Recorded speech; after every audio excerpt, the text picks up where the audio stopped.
and welcome. Welcome to everyone. I'm sure all of you have enjoyed your time thus far at the VAT Academy, and I'm sure this is the session that you've all been waiting for your entire lives. Yes, it's okay to admit it, but a session on delinquent property tax enforcement, America's favorite pastime and dinner topic of discussion. So let's start with some brief introductions and then we could jump right into it. My name is Kim Graziani, and I serve as a Senior Technical Assistance Advisor to the Center for Community Progress. I am currently living in and working from Birmingham, Alabama, where it is a balmy 95 or so degrees outside.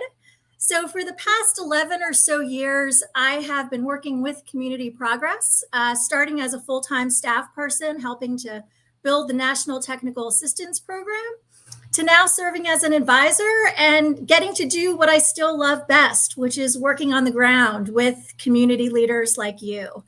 I do this work through my consulting practice, and to date, I've just learned so much from the 300 or so communities I've worked in. Other experiences I've had, just for perspective, I've also worked in local government in Pittsburgh, Pennsylvania, acting as the liaison between community groups, residents, and local government, and really learning quite a bit about how to demystify and share the table of power between local government and residents, which is incredibly important. And last but not least, I'm a social worker by trade. So I've done a bit of affordable housing and organizing. So hopefully I've sat in the shoes of many of you who are joining us today, and it'll just be a pleasure to learn from you. So Taylor Bennett is my co-conspirator for this session. So Taylor, why don't you give a brief introduction before we go any further? Sure. Hey, everybody. My name is Taylor Bennett. I am the Executive Director of the West Virginia Land Stewardship Corporation. I live and work in Fairmont, West Virginia. My organization has a statewide footprint, so my work takes me all around the state, but I'm happy to call Fairmont my home. I have been working on, believe it or not, I am a kind of I never expected to find myself being an expert about this, but I've been working on the fixing or working with the process of selling property tax debt here in West Virginia for about 5.5-ish years now. Did not expect my professional life to take that turn, but here we are, and I'm happy to be doing this work. I've been the executive director at WVLSC for about, I don't know, maybe 4 months now, since December. So I'm relatively new in this position. But prior to this work, I was working with the West Virginia Community Development Hub that's also taken an active role on the issue of problem properties generally, and specifically on the issue of property tax, like property tax processes, right? And specifically through membership, and the Land Stewardship Corporation is also a member of the Abandoned Properties Coalition. I could talk a little bit more about that later. But yeah, happy to be here and doing this work in West Virginia, and happy to be here today telling y'all about it. Great. Well, thanks, Taylor. So our goal today is, 1, to not put any of you to sleep, 2, to share a bit more about why we care about this crazy thing called property tax enforcement, 3, to provide a guide of how each of you can analyze your own systems, and 4, which I kind of think is the most important, which is to inspire each and every one of you that reform is possible. And what better way to do that than to hear from someone like Taylor, who has been leading the way in West Virginia and is really knee deep into this journey of reform, right? Not quite at the tail end, but also not quite in the beginning, which I think is important for people to hear. So last but not least, we will open up the floor for questions. And I encourage each of you to not be shy and to not have to wait until the end of the presentation to put your questions into the chat box on the right-hand side of the screen, which I think a lot of folks have already figured out how to do. So that's great. Before we really jump into it, though, I have to make a few disclaimers. So There are so many different state and local laws that govern how property taxes are calculated, how they're collected, and what are the various options for what a government can do when they are not paid. There's different laws, there's different practices, and it would just be absolutely impossible to cover them all during this session. So we're going to do our best to provide some of the basics that are common in many, but not all of your communities. And again, while the focus is on the property tax enforcement for those properties that are delinquent, and for those properties that are vacant and causing the most harm. And that's not to say that delinquent property tax enforcement for occupied properties and for homeowners is not important. And we're going to do our best to at least cover a few things to that regard. But again, our primary focus, given this is the VAT Academy, is on those vacant and abandoned tax delinquent properties.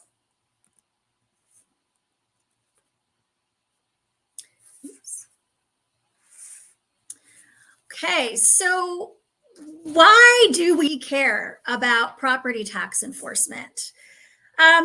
In order to really get into this, I think it would be irresponsible for us to not talk about history. There's an unfortunate history of how property taxes have been and still are, quite frankly, unjust, and particularly to Black, Indigenous, and people of color, or what I'll refer to as BIPOC communities. Too many communities have shared with us similar stories about ancestral land and homes that have been beacons of pride and love that have been taken through the property tax enforcement system. And this continues again to happen disproportionately in BIPOC communities. So when we talk about property tax enforcement and we begin to assess and strategize on how to fix these broken and unjust systems, we also need to understand and learn from our past mistakes. And this really is from, the way properties are assessed to the lack of outreach and availability of property tax relief programs to the unfortunate displacement of, longtime residents given a few $100 delinquent tax bill by out-of-town investors. So these policies and these practices have had a devastating effect on the individual and community and really have been a disservice to the opportunities for general wealth building to be passed on. So we also care about the property tax enforcement system because one of the leading causes of vacancy and abandonment is a broken delinquent tax enforcement system. Tax delinquency is one of the clearest warning signs that a property is going into decline. And unless some swift intervention happens, we all know that time is the worst enemy of any vacant and abandoned property. We also care about this because we have found the most effective intervention in transferring vacant and abandoned and tax delinquent properties is to put them into responsible ownership, again, as quickly as possible. So how can we create a system that is most effective in collecting the maximum amount of revenue prior to the property going into decline? And if the property owners have walked away and taxes are not paid, how can we make sure that that property's title is transferred to a new and responsible owner and that title is clear, marketable, and insurable? And last but not least, we care about property tax enforcement because for, I'm sure, many of the communities who are participating in the event and the session today, property taxes are what keeps the streets paved, the potholes fixed, the schools opened, and fires put out each and every day. It's the lifeblood and the most flexible source of local government revenue in a time when the need hasn't been greater and many state and federal sources of revenue have declined. And I think it's really important to acknowledge that in the sense that there's a handful of actors that are critical in making decisions about what happens when property taxes are not paid. And there is justifiable pressure felt, particularly by the local tax collector, to collect the most revenue. Yet, there is unintended consequences that occurs when local governments feel that pressure and sometimes turn over those collection efforts to private out-of-town investors and lose all control of what happens to that property, such as with the sale of tax liens. So let's start with just a very basic foundation of what the system is. So one, taxes aren't paid on a property, penalties and interest accrue and ultimately become a lien against the property. Considering that property taxes are what we call a first priority lien, meaning that they must be paid before other liens such as mortgages are paid, they really hold the ultimate control of whether local government is paid and whether local government can foreclose on those delinquent taxes to acquire the property. Notice is given to an owner and interested parties and offered an opportunity to redeem the property, usually through the provision of full payment of those back taxes and interest and penalties. And then there's an enforcement event or multiple enforcement events. And this is really either when the property itself or the debt is transferred for collection, or the actual debt or the property itself is sold. So, how can each of you evaluate your own systems? So, let's start with, I think, one of the most important questions, which is your system equitable? Is there a fair assessment system? It is so important to mention the role that assessments play in the exploitation of many homeowners living in neighborhoods that are disinvested, and particularly when market activity is low. There have been so many studies documenting a widespread and large racial assessment gap, whereby assessed values are significantly higher for BIPOC residents, forcing those residents essentially to pay more for the same bundle of public services.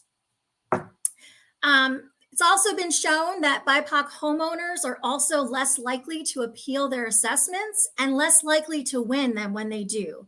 So in many towns and cities, low value properties are also facing higher tax assessments relative to their fair market value than do high value properties. So really this tax regressivity disproportionately burdens lower income residents. Are there authentic outreach about the available property tax relief programs, what we also call circuit breakers? Every state, including my state of Alabama, believe it or not, has programs to reduce or limit property tax burdens for certain populations. So they usually come in the form of homestead exemptions or credits or property tax rebates that apply if your property taxes exceed some percentage of your income. Many of these circuit breakers are critical to ensuring that those who are most vulnerable have access to these relief programs before they get behind on their tax payments, right? The goal is to prevent the unfortunate process of once people get delinquent on their taxes, if they get way too in above their head, the unfortunate result is they are likely going to lose their property. So does state or local law in your own community allow hardship plans? So for those property owners who have truly hit hard times, many communities offer payment plans that work for that specific household. Again, allowing them to pay a portion of their delinquent taxes and not lose their property. So is your system efficient? Is it clear that property taxes are a first priority lien? And if I am a delinquent taxpayer in your community, do I really know what happens if I don't pay? Is there clarity in how much I actually have to pay to redeem the property? Does that amount actually encompass all of the costs that local government has expended, such as the administrative expenses of just trying to collect the property? Are there other municipal liens that are on that tax bill, such as housing and building code enforcement? Are there duplicative processes that cost money and time? Again, the last thing we want with these vacant and abandoned properties is creating or supporting a process that takes way too long. And as important as notice is to all property owners to give them a chance to obviously pay, what we have found is for those properties that have long been abandoned, many communities have decided to take, I would say, a very conservative stance in sending multiple notices and having duplicative processes that actually do not result in any type of increased payment. The last thing I would say about the efficiency is, for those communities that may not feel like a full reform is possible, are there at least measures in place that for those VAD properties, those vacant, abandoned properties that have been tax delinquent for multiple years, is there at least a measure in place to expedite the tax process for those properties, again, to try and get them back on the tax rolls and into productive use as quickly as possible? And last, is your system effective? So, are you collecting the maximum amount of revenue before the property becomes abandoned and deteriorated? What we like to call judicial in rem. So, essentially, an action against the property and not the person, meaning that proper notice and a full title search is given on the front end of this process. Then a petition is made to the judge, making sure that the notice has been received. The right amount of taxes and penalties are recorded by that local government. And then they officially approve the petition to foreclosure, which is called a judicial in rem foreclosure action. And why that's important is, again, it does the maximum notice. It contacts all of the interested parties through that full title search in the beginning of the process. And what is the best part about it is it actually transfers title on the back end that is insurable and marketable. For any of you who have purchased a property personally or through your business or through any other means, you know that getting that title insurance is critical to getting any sort of financing for that property. So we're going to talk just a little bit about the danger of tax lien sales, and then I'm going to hand it off to Taylor to really wow you all with her incredible stories of West Virginia. So as we mentioned, there's a real pressure to collect the most revenue. And one of those primary actors in any property tax enforcement system is the tax collector. And this position, as I'm sure many of you know, varies greatly across jurisdictions. So in terms of being elected versus appointed and the geography for which the taxes are collected, the tax collector's job is to collect as much revenue as quickly as possible. However, as many of us might know all too well, or hopefully won't know, that sometimes those short-term yet rational financial decisions sometimes have long-term negative implications. And over the past few decades, we've seen more and more communities cut staffing for those, in the finance department or the county treasurer's office. And they have decided to sort of outsource this property tax collection. And instead will sell the actual debt to a private investor. And while this process can result in a quick infusion of revenue to cash-strapped jurisdictions, it also allows the government to no longer have any control of what happens to that property. So by transferring that tax debt and all accompanying enforcement mechanisms to a private investor, local governments lose the ability to force that transfer in property ownership through tax foreclosure. And in areas with a real stressed market, a lot of investors will speculate on those future payments of interest and accrued penalties rather than actually foreclosing on that owner's right of redemption and taking the title to the property to redevelopment. And unfortunately, as we've seen in many communities, the properties where tax liens have been sold continue to stay vacant. A lot of times they deteriorate, and they're really in a state of limbo where the property tax purchaser or the tax lien investor is not responsible for that property. And yet the property owner has walked away thinking that that investor is actually responsible. And yet there's no clear title. And so it really just creates a real no man's land of what to do with that property.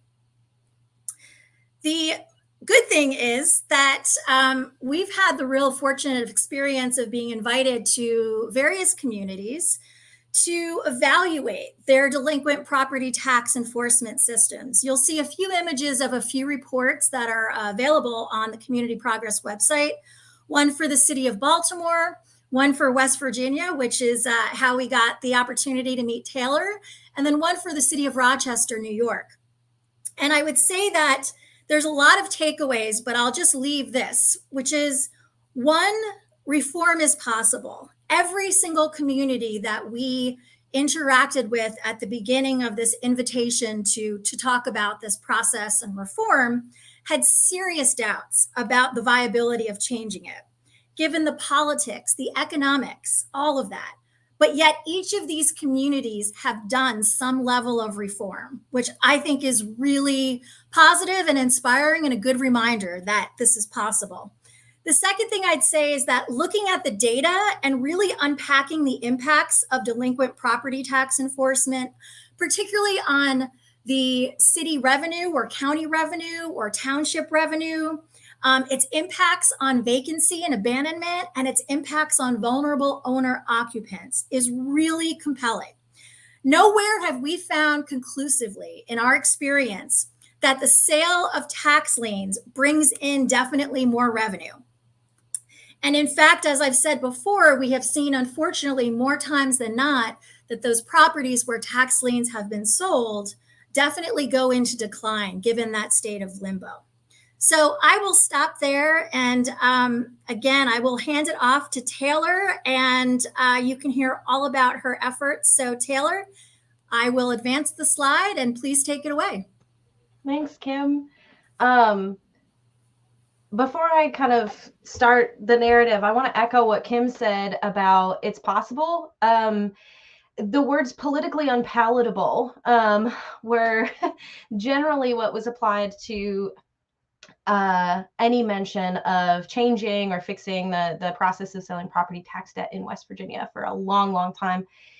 And until they weren't anymore. And so if you're feeling like maybe it's not possible for you, we thought that too. And I'll tell you how it happened. So the story of fixing the process of selling property tax debt in West Virginia is just one part of our larger story about addressing the challenge of property abandonment and dilapidation in West Virginia as a whole, right? So this kind of fit into overall efforts that we were making to address problem properties across the state. And for some of you, this is going to sound similar if you're in a rural area. But for many of you who are in more urban places, this might sound a little bit different. We might be using different strategies. That's because West Virginia, as you can see from the pretty picture, is an incredibly rural place. Just for some context here, we have a population of about 1.8 million people. That is about the same size as the city of Phoenix, Arizona, but that's for our whole state. So very, very rural. We also currently have about approximately 20,000 buildings that are in need of immediate demolition because they pose health and safety risks to communities across our state. And that doesn't count properties that are in earlier stages of dilapidation. So this is a huge, huge ongoing problem for us, and it has been for quite some time. Up until recently, maybe 2 or 3 years ago, we kind of weren't really seeing a lot of action from legislators, and not just on the tax sale process, but on the problem property issue as a whole. So we just weren't seeing any kind of political interest in making the kind of systemic changes that we really needed to see in order to make headway. And so about 10 years ago, a group of technical assistance providers who were working, so organizations and some municipal governments and other folks who were kind of taking on the issue of problem properties in their daily work, came together and created the Abandoned Properties Coalition, or APC. The APC has a steering committee and then different teams of folks that kind of identify areas that they want to focus on. And the goal of the creation of the coalition was to make a unified voice with which we could advocate for different systemic changes that we were not seeing, right? And one of the first things that we advocated for was enabling legislation for land banks across the state. And this was the start of the tax sale conversation for us, right? So we already knew, once we had kind of achieved that enabling legislation for land banks, we already knew that the tax sale process resulted in more property abandonment and dilapidation. But as we were seeing more land banks come online, and specifically the very first land bank in West Virginia, which is the land bank in Huntington, as they started to tackle the tax sale process and try and engage with this process as a way of addressing problem properties, we realized that it wasn't just like a contributing factor, it was one of the leading causes of property abandonment and dilapidation in our communities. Can you switch to the next slide, Kim? Thanks. This is why. I'm going to tell you why. So since the 1990s, the process of selling property tax debt has been so long and convoluted that it could literally take years for a responsible property owner, like Kim was talking about, to put a property that is tax delinquent back into productive reuse. On top of that, Kim also mentioned this. Our system was set up in a way that made speculation, so that batch buying of tax liens and then profiting from the interest when the original property owner redeems that lien, pays off the lien. It made it extremely lucrative, and even more lucrative in West Virginia than in surrounding states. So people were coming from out of state to speculate on our tax sale process because the interest rate on those liens was just so high. So this resulted in just a countless number of properties kind of getting stuck in that speculation spiral where they were just year over year being sold again and again and again.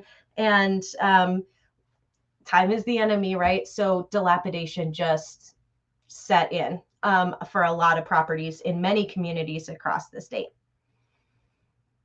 I'm not going to take the time to explain how the whole process works because I don't think we all want to be here for the next 30 years. But some highlights of what was particularly bad about our tax sale process included there were two sales, a county sale and a state tax sale. So if the liens weren't sold at the county tax sale, they would go to a state tax sale. And after each of these sales, there was an 18-month redemption period, which is just unconscionably long, right? It's just incredibly long. So not only were speculators theoretically collecting interest over that whole 18-month period, making that even more lucrative for them, but properties were going into states of dilapidation over this time as well. So really problematic. In the end, Kim was talking about the importance of getting insurable title.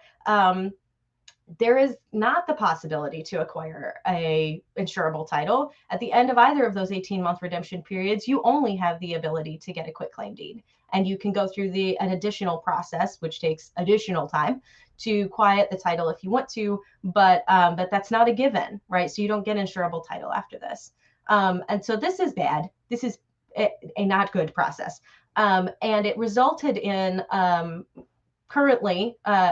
it resulted in a number of properties being basically abandoned due to non-payment of taxes. Currently, there are approximately 10,000 properties that are on a list that's held by the state auditor of properties that have been effectively abandoned due to non-payment of taxes. Some of them have been on there since the 1940s. So that's a big old problem. And then there's a further number we don't know how many that are still held up in that speculation limbo. So we knew that things had to change, but we didn't really have great resources for helping people, even folks who were engaging with the system regularly, to understand the complicated tax sale process, or to think through and conceptualize what kind of changes we might be able to make to that process to make it better. So like you just saw on a couple slides previously, the APC was able to work with CCP on a report which outlined the tax sale process and kind of gave us some tools to teach people about how the process worked. And this will be important for later, about 30 some strategies or suggestions for how we might be able to change the process to make it better. So despite distributing the report broadly and using it as an educational tool, we weren't really seeing a lot of political will to be making the changes that were outlined in the report. So legislators still weren't very interested in kind of shifting how the process functioned. They didn't see that as a pressing need for them. But what we did see was an increased interest in the formation of local land banks as a tool to engage with the system, right? And to deal with problem properties generally. And so over the last 5 years, we've seen 5 new land banks come online. And then there's 3 that are kind of in early stages of development currently. So these new land banks are kind of a ready-made group of folks that have a vested interest in improving the tax sale process, and they were already plugged into the APC because we were the ones that were providing kind of startup support. We've kind of de facto become the land bank support organization in West Virginia. And so by providing startup support for all of these land banks, they kind of coalesced into this team.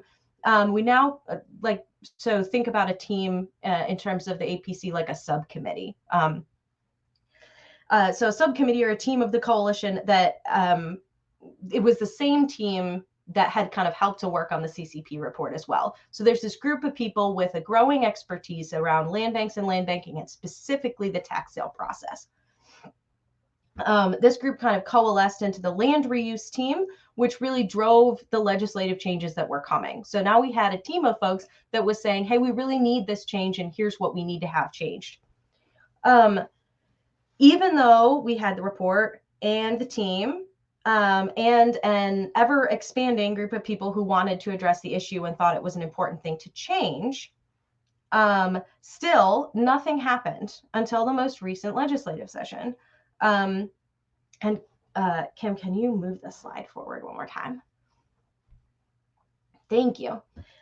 So I already mentioned that awareness on the issue as a whole was rising, but what really tipped the scales in our favor was something that we could never have planned. And it honestly, as I'm looking back on it, kind of feels like something that's a little bit out of a movie. But here's what happened.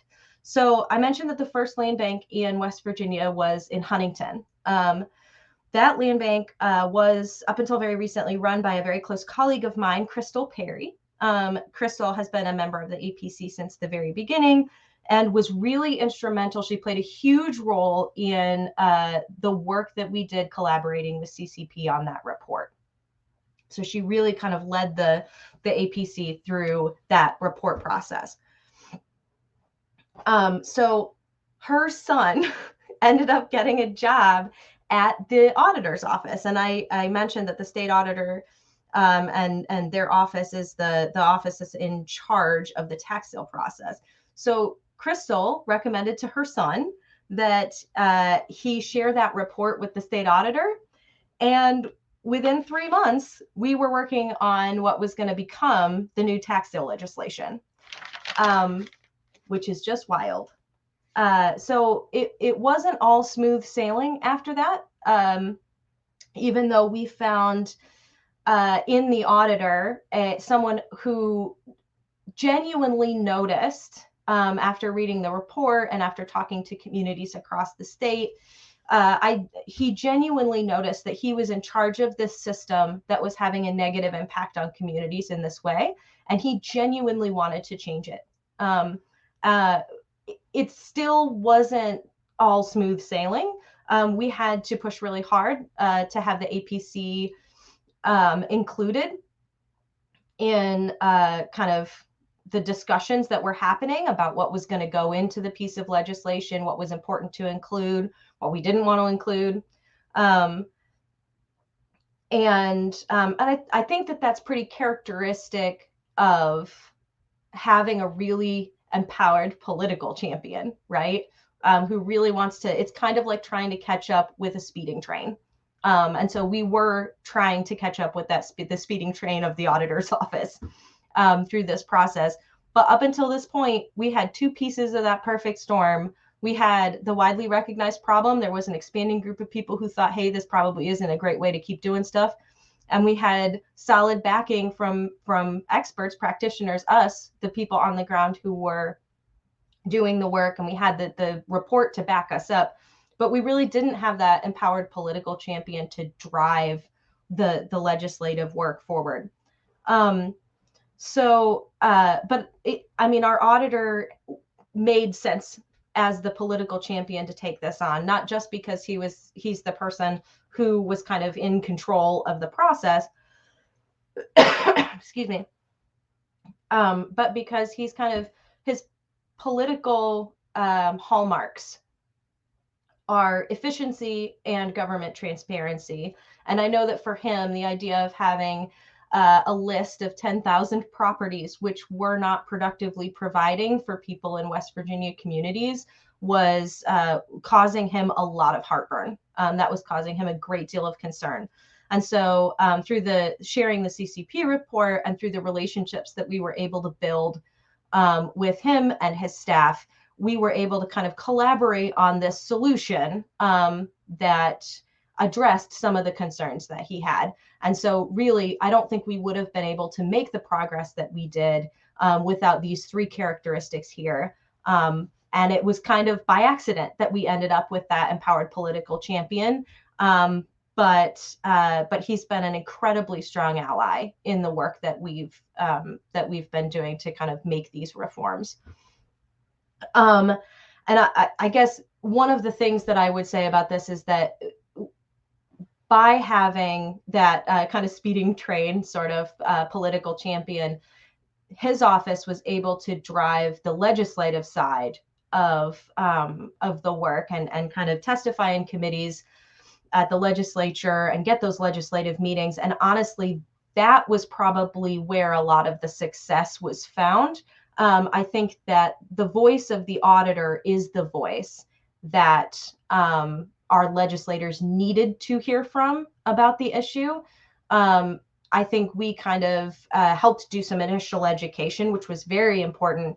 But in order to make that political change, they really did need to hear it from the person holding the system. So what did we end up with? Can you want one more slide? Thanks. So I'm calling it an incremental fix because we didn't get everything that we wanted here. But I'm going to say it's not baby steps forward. This is like giant leaps forward, but it's not an entire overhaul, although it did feel like that at the time. So the revisions to the tax sale process included most of what we advocated for. It got rid of a lot of the most problematic pieces that were causing real harm, although, as we'll see, not all of them. One thing to point out first is that I forgot to include a bullet point on this slide. And the bullet point that I forgot to include is that the bill sets up a hardship plan or a payment plan early in the tax sale process, which we did not have before. And so folks like in Kim's second to last slide, folks who owe a little bit of money on their taxes are no longer in imminent danger of losing the equity of their home, right? Anybody who is having financial hardship, and the legislation is incredibly broad. You can be having financial hardship for almost any reason. You can make application to the auditor's office for a payment plan on your taxes. that was kind of the first new thing that they added. It also shortens the entire process by a factor of years. It removes an entire sale. So there's only one sale now. And after that sale, the redemption period is not 18 months, it's only 9 months only. It also cuts the amount of money that speculators can make, the interest rate that they can collect by about half. So you're basically cutting the time that they can collect interest in half, as well as the amount percentage of interest they can collect by half. So that does a huge kind of moves the process in a huge way towards being a more equitable process that is not driven by out-of-state tax lien investors or lien purchasers, right? It also increases the number of entities which can acquire property faster. This is a weird way to say this, but basically what we're talking about here is that following the tax sale, it lays out an order of operations which prioritizes local control over land use, which I think is another big step that we made in this process of kind of tying land reuse and land reuse decision making to local entities that are better plugged into the needs of their community. So the order of operations before was no one gets the right of last refusal, and anybody can go to the auditor's office and try to bid on a property off of that list of abandoned properties. Now what we have with the passage of this new legislation is that municipal and county governments get first dibs. So if something didn't sell at the tax sale, they wanted to, they still have to wait till the tax sale's over, because our legislators were incredibly clear that they wanted to prioritize the right of individual people to purchase property at the tax sale. But following the tax sale, local governments get first dibs. And then like quasi-governmental organizations like land reuse agencies or urban renewal authorities, there's still a couple URAs in West Virginia, even though I know that we're kind of phasing those out generally. And then the third order of operations is actually the Land Stewardship Corporation, the corporation that I am the director of. And that is because we operate a statewide land bank. And so as a statewide land bank, we're kind of the third in line, which is exactly how it ought to be, because it really does sort of prioritize local entities that are making choices about land use locally. And then one thing that I want to mention here, which really speaks to the work of the Abandoned Properties Coalition long term, and to kind of the way that the auditor has decided to collaborate with us and kind of create a shared vision here. The APC has been pushing for about 10 years for additional funding to use with mechanisms like this for demolition and property rehabilitation that would allow people who are taking ownership to put them back into productive reuse faster. And so the bill that passed about the like fixes to the tax sale process was designed to work with another bill which directs $10 million. This is the first purely grant funding that has been dedicated by the West Virginia legislature for demolition and rehabilitation, I think, ever. And it's just designed to kind of move those properties towards productive reuse faster. And it is a result of kind of about 10 years of APC work and laying the foundation and really strong collaboration with the auditor and creating kind of a shared vision there. So this is what happened for us. It didn't seem possible until it was happening. And I'm delighted to have been offered the opportunity to share this story with you. And I hope that I can answer questions that you maybe have about what the process was like for us, or anything else that you might want to know. Thanks. Well, thank you, Taylor. And I've been going through the questions and I have a few written down, but one easy one, hopefully, is can you clarify the $10 million allocation for demolition? Is that for all communities? Who is that for, and how is that going to be distributed? Yeah, thanks. So this was actually given to our Department of Environmental Protection. They created a fund last year that was specifically designed for demolition and rehabilitation of problem property. And and it wasn't funded then. So they kind of said, okay, well, here we've got this sum of money. We're going to put it in this fund that was already created, right? And so now DEP gets to figure out how they're going to manage that program.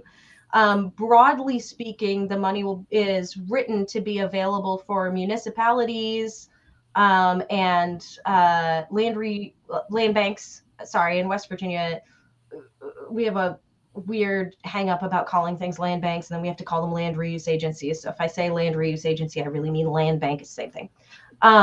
So municipal and county governments and land reuse agencies basically would be eligible to receive those funds. Although I do believe that the way that DEP is intending to use that money now, it will go specifically to local governments for their use. Great.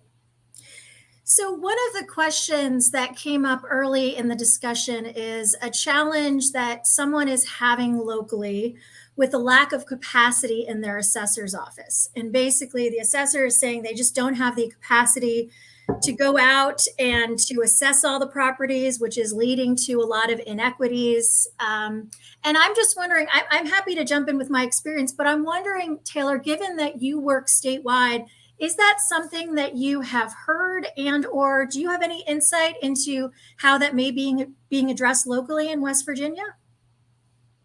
That is an amazing question. I haven't heard this particular challenge that they're not able to do assessments due to lack of capacity. The lack of capacity that we see a lot is inability to integrate systems. So for example, if you work in a land bank in, I don't know, I'm going to give a real example, Nitro, West Virginia, that's an actual town. And you want to see what properties are going to be up for sale at the tax sale.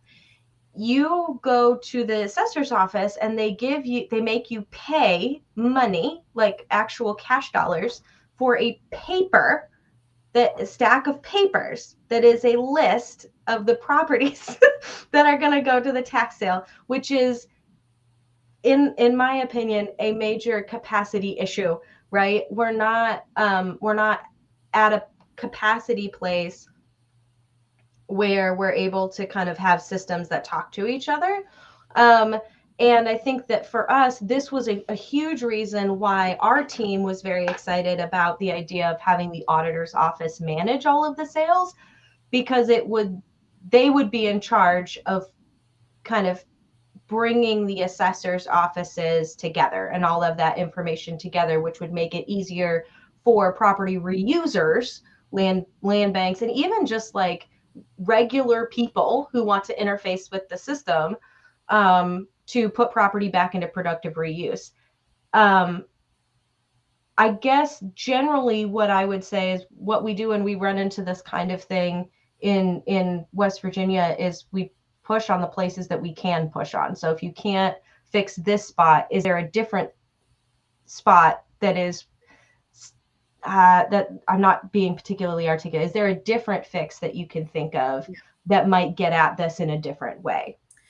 Yeah, and I guess I would only add to that I think having the residents in the communities be your ally is really key. So if it's truly an issue with capacity, I have seen some pretty miraculous alliances, unexpected alliances happen where, you've got a lot of neighborhood groups showing up to the county budget hearing saying, we've worked with the assessor's office. We've tried to figure out, if there are other ways besides additional funding. But the bottom line is, without additional funding, this is how it's impacting our community and our residents. So somebody else asked about redemption periods. And you and I, Taylor, have been talking about the importance of shorter redemption periods. But there was a comment about the danger of having shorter redemption periods for owner-occupied property. So I just want to comment that, and correct me if I'm wrong, Taylor, but we're talking about the importance of expediting the redemption period for properties that are vacant, abandoned, and tax delinquent. I think for those properties where it's owner occupied, that is why it's so critical what Taylor was talking about of having payment plans, of having outreach, having a lot of engagement on the front end to allow for different options before the property owner is so far into debt that they're not at that redemption period sort of ticking time bomb. But Taylor, let me ask you: is do you have any additional insights on that? Yeah, I think that when I think about longer versus shorter redemption period, our team went back and forth on this. This was like a hotly debated topic for this exact reason. And I think that what I see is that it gets, and what we had in West Virginia prior to this new system was an incredibly predatory combination of a really long redemption period and a really high interest rate. So the longer you let that redemption period go on with that really high interest rate, the deeper folks kind of sink into this unpayable amount of money, right? That should only that probably didn't start out as being very much money at all. And so I mean, Kim, I would echo what you said about kind of, I think the place to correct that is earlier in the system, right? We want to get to folks earlier. We want to make sure that there are those hardship payment plans where we're not getting into a position where you maybe could come up with money in 18 months, right? Because the lien purchaser also is not going to accept a payment plan. And so, but really, I think that the length of the redemption period is almost secondary to the amount of interest. We got to keep that amount of interest really low because the only person paying for that is the original property owner, and the only person making money is the speculator. And so, if we want to keep this process equitable, that the lower we can keep that interest rate, I think the more equitable the process is going to be. Mm-hmm. So another question came in about sort of the redistribution of revenue if a property is sold above and beyond fair market value. And particularly, even if it's vacant and abandoned, if they still are able to contact the property owner, does those proceeds get redistributed? I know that in some of the communities that I've worked in, that yes, indeed, if they are able to find the property owner, the funding that is received at a public auction that goes above and beyond the cost to local government does go into an escrow account or some account with the hopes that the property owner will come get it. I know usually a lot of communities have time periods for how long they will have to redistribute those funds. But I wonder, Taylor, is there anything in West Virginia to address that issue? I have never heard of that. To be fair, the limits of my my expertise on the issue are like, I'm limited to my understanding of the West Virginia tax sale process. I haven't done a lot of research on tax sale processes across the country. So, but I don't believe that is a thing that we have here, although it sounds better. I mean, I don't know. I know that one of the things that we talk about a lot in our messaging is, at least as we're kind of championing land banks as actors in the system, one of the things that we talk about a lot is responsible use of taxpayer dollars.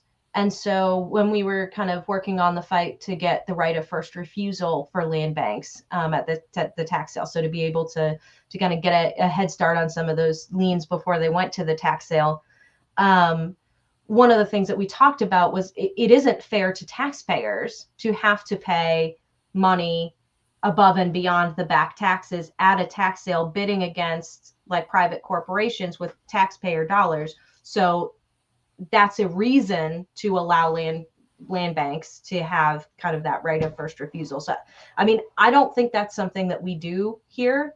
I think that, yeah, I'm sorry. No. So Taylor, I know that you have a hard stop in just a minute or two, but I wanted to ask you particularly for all of the interest, and there's so many good questions that I'm not sure if we're going to get to all today, but we can follow up, which is, what is one thing that you would have done differently, or what is one real good nugget of advice that you have for people who are either feeling incredibly frustrated or feel like they've tried to start the process and it hasn't worked, or starting from literally step one? What's something that you could offer them? Yeah, that's a really good question. I thought about this a lot actually, and I think the thing that I would say is keep working on the pieces that you can work on. So like we were a group of people who were talking to anybody who would listen to us about why the tax sale process needed to change and why it was hurting communities. And everybody was like, we don't even know what you're talking about. What is a tax sale process? What are we doing? What are you talking about? And it was very difficult early on to help people to understand. And Crystal Perry, who I mentioned before, will tell you about the dog and pony show that they took her all around the state. And then everybody was just kind of like, and so we were for a long time in the context we were operating in was not receptive to what we were talking about at all. And so instead of continuing to talk to people who were like, I don't get it, we kind of applied for this technical assistance scholarship program with CCP, and we like worked together with them to build the tools to teach people about this, right? If they don't know about it, I guess we got to teach them. So we pushed on that, and we did that for a while. And then, once we had the report, like I said, there wasn't a lot of political will to get this done. Many of our legislators participate in this process as speculators. And so the political will just wasn't there. And we were like, oh, that's really politically unpalatable. What are we going to do with this change we know needs to happen that's really politically unpalatable? But over here, there's a bunch of people who are like, please help us start a land bank. So we pushed on that for a while. And then we just kind of it was like non-linear. The progress is non-linear. At least it was for us. And I imagine it's probably that way in other places as well. And if you keep pushing in a direction, then you can kind of see a new direction to head in, right? And I think that's the way that we kept the momentum going, that we built the momentum over the last 5 years, that we kind of have been really strongly pushing for this. And I mean, we got a bunch of new land banks and a really strong team of folks that are supporting each other in land reuse issues across the state. And I mean, some really close personal friends of mine, really good friendships developed too. So like, I guess that's what I would say is like, just because you can't take action directly on what you want to have change right now, keep moving and keep pushing in the places where there's space to go. And it will lead you, or at least in our case, it led us. And I do believe that we just would have kept pushing, right? If the opportunity hadn't presented itself in the way that it did. So that's what I would say. And it takes a long time. Yeah. It took us a really long time to get to this spot. And we did a lot of foundational work to get here. So don't lose hope. You're laying foundational work, even if it feels like it's not doing much now. Yeah. Well, thank you, Taylor. And I think what you just said is sort of a few of my parting thoughts, which is, I think that education is a huge piece of this. Patience is also a huge piece of this. And I also think that land banks, as Taylor mentioned, have been a really good advocate for tax reform, because many times they are the recipient of properties that go through the tax foreclosure process. And I know there was several questions about land banks.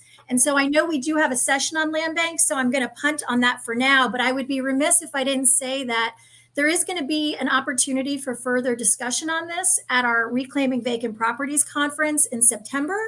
And then also, I will be authoring a publication on this that's also going to be coming out in the early fall, which I presume will have another webinar and some other discussions. So again, no way we can cover it all in this hour discussion, but I do really want to thank you all. And Taylor, thank you so much for sharing your insight and just your leadership in West Virginia. Thanks. It's great to be here. Thank you for the opportunity to tell our story. Thank you. Christina, I think we are wrapped up.